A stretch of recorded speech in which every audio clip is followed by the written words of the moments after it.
You ask Tiger to solve. This deals with linear equations with one unknown. The final result is g equals -1.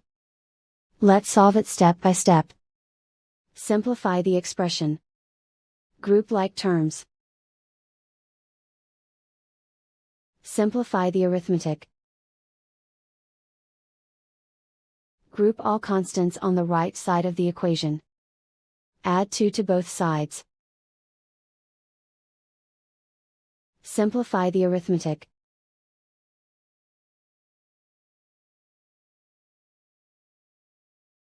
Isolate the g. Divide both sides by -2. Cancel out the negatives. Simplify the fraction. Move the negative sign from the denominator to the numerator. Simplify the fraction. And so the final result is g equals -1.